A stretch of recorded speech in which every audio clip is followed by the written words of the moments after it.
Brigada News FM, the music and news authority, is now broadcasting in different major cities in the Philippines. Brigada News FM National 93.1, Brigada News FM Cebu City 89.5, Brigada News FM General Santos City 93.1, Brigada News FM Zamboanga City 88.3, Brigada News FM Cotabato City 89.3, Brigada News FM Toledo City 103.1, Brigada News FM Puerto Princesa Palawan 88.5, Brigada News FM San Carlos City Negros Occidental 95.7, Brigada News FM Coronadal City 99.3, Brigada News FM Calibo Aklan 102.9, Brigada News FM Daet Camarines Norte 102.5, Brigada News FM Cagayan de Oro. Soon to air. Brigada News FM radio stations that will embrace and hit the airwaves in other cities in the country. 93.5, Brigada News FM Olongapo City 97.5, Brigada News FM Kidapawan City 102.9, Brigada News FM Tacloban City 107.3, Brigada News FM Rojas City Capiz 95.1, Brigada News FM Iligan City 92.9, Brigada News FM Kawayan City Isabela 92.5, Brigada News FM Tuguegarao City 90.9, Brigada News FM Bogo City, Brigada News FM Davao City, Brigada News FM Butuan City, Brigada News FM Surigao City, Brigada News FM Valencia City Bukidnon, Brigada News FM Dumaguete City, Brigada News FM Bacolod City, Brigada News FM Iloilo City, Brigada News FM Baguio City, Brigada News FM, the music and news authority. Brigada Mass Media Corporation, now invading the nationwide broadcasting scene. And will soon have its mark in Philippine radio. One time, the new Filipino time, alas 4:01 ng hapon. That time check was brought to you by Power Cells Herbal Capsule. Tuldukan ang sakit. Siksik sa mga bagong balita. Rinig sa buong bansa. Narito na ang Brigada Balita Nationwide sa hapon. Mula sa Brigada National Headquarters, narito sina Sandy Madarcos at Luna Agimat.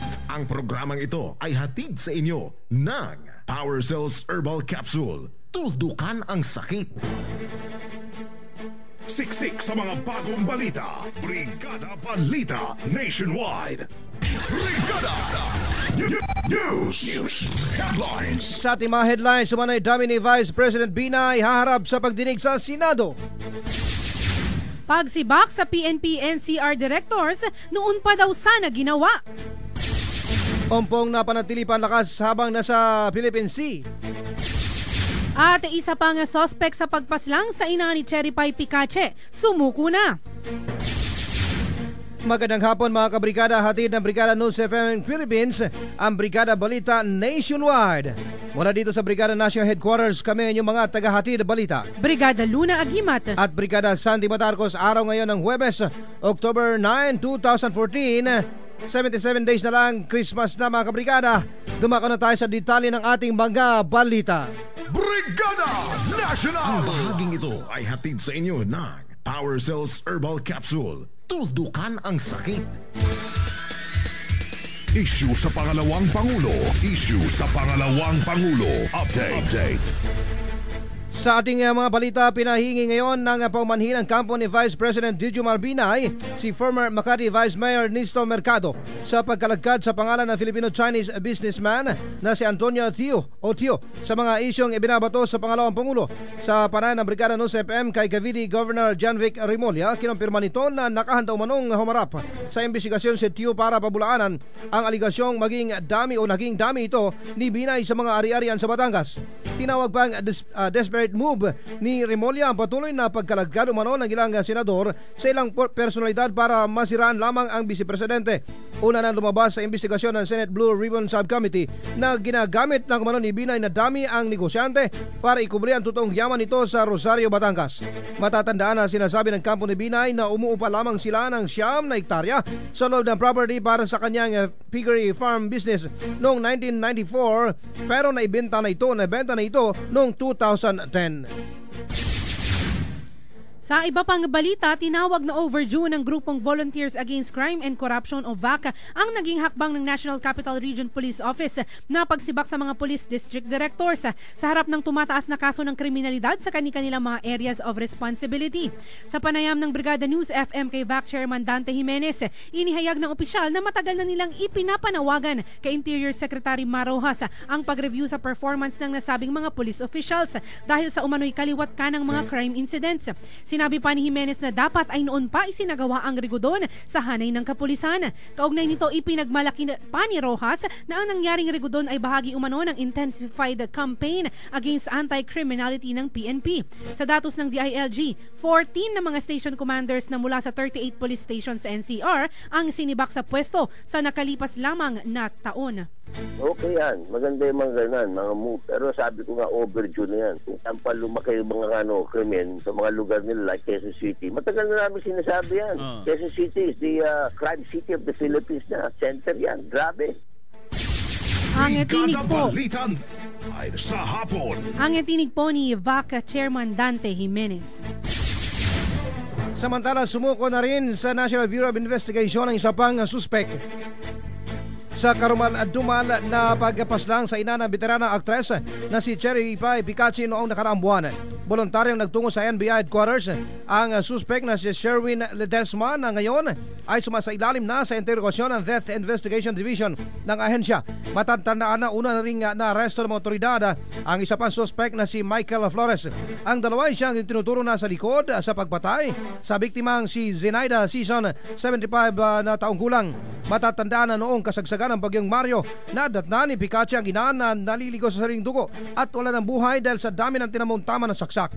Napag-alaman na nasa 500,000 ang natangay ng mga suspect mula sa bahay ng veteranang aktres. Sa iba pang balita, kinumpirma ng Archdiocese of Palo ang plano ng lokal na pamahalaan na paglilipat ng mga Yolanda survivors sa mga itinalagang permanent houses sa harap ng paghahanda para sa pagbisita sa bansa ni Pope Francis sa susunod na taon. Ayon kay Archdiocese Vicar General Father Rex Ramirez, ipinaabot umano sa kanya ng mga local government officials ang November deadline sa gagawing relocation sa tinatayang nasa 250 na pamilya. Sa ngayon kasi ay nananatili pa rin ang mga ito sa government center compound sa Barangay Candahog habang nagpapatuloy pa ang rehabilitation works na iniwang pinsala ng Super Typhoon. Ang nabanggit na government building ay sinasabing isa sa mga gagamitin sa papal visit sa January 15 hanggang 19, 2015. Una nang umani ng pagpuna si Palo Mayor Remedios Petilla sa nasabing hakbang matapos umalma ang mga residente dahil sa kagustuhan ding personal na makita ang Santo Papa. Brigada Weather Update. Sa ating pagpapatuloy ng balita, napanatili pa rin ang Super Typhoon Umpong ang lakas nito nakalipas sa mga oras habang ito ay umuusad sa ibabaw ng Philippine Sea. Ay sa pag-asa, huling namataan ng sentro ng bagyo sa layong 890 kilometers sa silangan ng Calayan, Cagayan. Taglay pa rin ito ang lakas na hangin na 215 kilometers per hour. Malapit sa gitna at ang pagbugso-bugsong umaabot ng 250 kilometer per hours. Ito ay umuusad pa hilaga sa bilis lamang na 9 kph. Una nang inihayag sa Brigada News FM ni State Weather Forecaster Elson Hanela na inaasang sa Sabado pa ng umaga ito makakalabas sa Philippine Area of Responsibility. Pinaigting din ni Ugpong ang northeasterly winds na siyang nagdudulot ng malakas at malaking alon sa karagatan lalo na sa seaboards ng Hilagang Luzon. Samantala, isa pang potential cyclone ang binabantayan ngayon ng Pag-asa na inaasahan umanong susunod sa Bagyong Umpong. Ayon sa ahensya, may namataang bagong sirkulasyon ng mga kaulapan malapit sa boundary ng Philippines Area of Responsibility na posibleng mabuo bilang low pressure area sa mga susunod na araw. Sakali umano ito ay mabuo ay tuloy maging bagyo ay tatawaging paeng. Samantala, asahan pa rin umano mga pag-ulan at thunderstorms sa Metro Manila, Bicol at iba pang bahagi ng bansa dahil sa umiiral na intertropical convergence zone. Samantala sa iba pang balita, administrasyon nagpaliwanag sa hindi maibigay na dagdag sweldo. Ang report ihatid sa atin ni Brigada Leo Malikdem live mula sa Palasyo ng Malacanang. Brigada Leo, i-brigada mo! Brigada Live! report! Aminado ang Malacanang na mahalaga ang dagdag sweldo sa mga government workers at maging sa mga manggagawa sa pribadong sektor. Sinabi ni Presidential Communications Secretary Sonny Coloma na batid ng pamahalaan ang kahalagahan ng dagdag na sweldo, pero dahil sa maraming dahilan ay hindi ito basta maipatupad. Sa ngayon anya ay tanging performance-based incentives muna ang maibibigay sa mga well-performing employees dahil sa kawalan ng mapagkukunan ng pondo sa gobyerno. Isaan niya sa mga dahilan ng hindi maibigay-bigay na dagdag sweldo sa mga government employees ang paghahanap pa ng pondo para naman sa mga retirement benefits sa hanay ng Armed Forces of the Philippines. Kinumpirma din ni Coloma na sa ngayon ay year-to-year lamang ang pag-allocate ng pondo para mabayaran naman ang pensyon ng mga retiree. Samantala sa private sector naman anya ay ang market forces ang kumokontrol kaya hindi maibigay ang mga salary adjustment o base naman sa mga hirit ng iba't ibang grupo ng mga manggagawa. Mula sa Palasyo ng Malacanang, para sa Brigada Balita Nationwide, Brigada Leo Navarro Malikdem, Brigada News. Brigada Balita Nationwide. Samantala, dumami ang mga Filipino na naniniwalang magtatagumpay ang anti-corruption campaign ng Aquino administration. Sa latest survey ng Pulse Asia na isinagawa noong September 8 hanggang 15, 48% ng kabuang 1,200 respondents ang kumbinsidong magtatagumpay ang paglaban sa korupsyon sa bansa. Nangunguna sa mga high-profile graft o corruption-related issues na tinututukan ng Aquino administration ang 10 bilyong pisong pork barrel scam kung saan 3 senador at ilang mga dati at kasalukuyang opisyal ang kinasuhan at nakulong at ang overpriced umanong Makati City Building. Base sa resulta ng survey, mas dumami ang naniniwalang magtatagumpay ang kampanya ng administrasyon laban sa korupsyon kumpara sa 39% noong Disyembre ng nakaraang taon, habang 11% increase naman sa mga undecided o 28% noong Setyembre mula sa dating 17% noong Disyembre ng nakaraang taon. Brigada Balita Nationwide sa hapon. Samantala, inaantay na ngayon ng kampo ni dating First Gentleman Mike Arroyo ang green light mula sa Sandigan Bayan kung papayagan ito na makalabas muli ng bansa matapos na magsumite ng petisyon si Arroyo sa Anti-Graft Court. Matatandaan na sa petisyon na isinumite ni Arroyo sa Anti-Graft Court 5th Division, hiniling nito na payagan siya na makabiyahe patungo sa Japan ngayong October 25 hanggang 30 at papunta ng Hong Kong mula October 30 hanggang November 2. Nilinaw naman agad ng kampo ni Arroyo na hindi ito tatakas sa kinakaharap na kaso dahil alam naman ito ang kalagayan ng asawang si dating Pangulong Gloria Arroyo na ngayon ay nasa hospital o naka-hospital arrest dahil sa kinakaharap ding kaso sa Sandigan Bayan. Si Mike Arroyo na una nang pinayagan ng Sandigan Bayan ang makabiyahe sa Europa nito nakalipas na buwan ng Agosto at kung sakaling payagan ulit ng korte ay nakaschedule naman ang pagbabalik ito sa bansa sa November 2. Sa iba pang balita, nagbabala ang Department of Labor and Employment na posibleng hindi na mabigyan ng Certificate of Compliance ang mga kumpanya nang hindi magbibigay ng refund sa mga iligal na kinalta sa sahod ng mga empleyado. Ito ay matapos ang isang buwang palugit na inilabas ng DOLE para atasan ang mga pasaway na kumpanya na ibalik na ang saktong halaga ng mga kinalta sa sweldo ng kani-kanilang mga trabahador. Matatandaan na umalma ang mga labor union groups sa umano'y iligal na pagkalta sa kanilang mga sweldo maliban pa sa mga insurance premiums at iba pang legal deductions na napapaloob sa batas. Magkagayon man, maaaring ma-extend pa ng DOLE ang palugit na 30 days depende sa mapagpakasunduan ng employer at empleyado sa pamamagitan ng single entry approach. Siksik sa mga bagong balita. Brigada Balita Nationwide. Mga kabrigada, alam nyo ba na sa pag-inom ng Drymax Herbal Dietary Supplement Capsule, hindi lang napapanatiling maganda ang buhay sa relasyon ni Mrs. o ni Mr. Kung hindi mapapanatili ring malinis ang inyong katawan dahil sa tungkat alin na nasa Drymax na kayang patayin o alisin ang mga waste products o free radicals na nasa inyong katawan. Ang tungkat alin ay isa sa sangkap ng Drymax Herbal Dietary Supplement Capsule na kayang ibigay sa inyo ang magandang kalusugan. Plus, ang lakas sa pangmatagalan dahil sa Drymax ay tiyak na 24 hours kang malakas. Kaya mag-Drymax Dietary Supplement Capsule na. Take 1 capsule 30 minutes before lovemaking. Drymax Herbal Dietary Supplement Capsule. Nakatagal ka ba? Available na ho yan mga kabrigada sa lahat ng mga leading drugstores nationwide. One time, the new Filipino time, alas 4:13 ng hapon. At yan ang unang bahagi ng ating balita live na inihatid sa inyo ng Power Cells Herbal Capsule at Drymax Adult Herbal Supplement.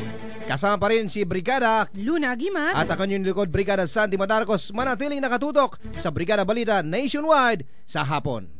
That time check was brought to you by Drymax Adult Herbal Capsule. Tatagal ka ba?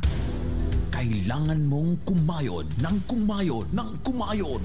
Kaya naman, palagi kang pagod. Pagod. Pagod. Kaya, para sa katawang malusog, Power Cells Herbal Capsule. Power Cells Herbal Capsule. Taglay ang mga sangkap na purong herbal tulad ng garlic, cayenne pepper. Bawat pamilya, mag-Power Cells na. Power Cells, mabibili sa mga butika. No approved therapeutic claims. First year anniversary. Darling, nagustuhan mo ba ang dinner natin sa labas? Ika-5 anniversary. Flowers and chocolates for you, darling. Ika-15 anniversary. Biscuit, darling. Gusto mo? Ika-25 anniversary. Ibalik muli ang labing-labing ninyo ni Darling sa tulong ng Tongkat Ali, Ginseng at Ginkgo biloba na nasa Drive Max Herbal Dietary Supplement Capsule. Kasabay ng tamang pagkain at ehersisyo, parang bagong kasal ulit kayo ni Darling. Drive Max Herbal Dietary Supplement Capsule. Available in all leading drugstores. No approved therapeutic claims. Mag-text o tumawag sa 0932-282-8805 para sa karagdagang impormasyon. Ang Power Cells Herbal Capsule at Drymax Dietary Supplement Capsule ay mabibili na sa South Star Drug nationwide, RBV Pharmacy, Palanas, Lemery, Batangas, Veslino Hidalgo Pharmacy, Poblacion, San Antonio, Quezon, City Drug, Blue Boss, Makati City, at AMYRC Drug and General Merchandise sa Public Market, Santa Cruz, Laguna.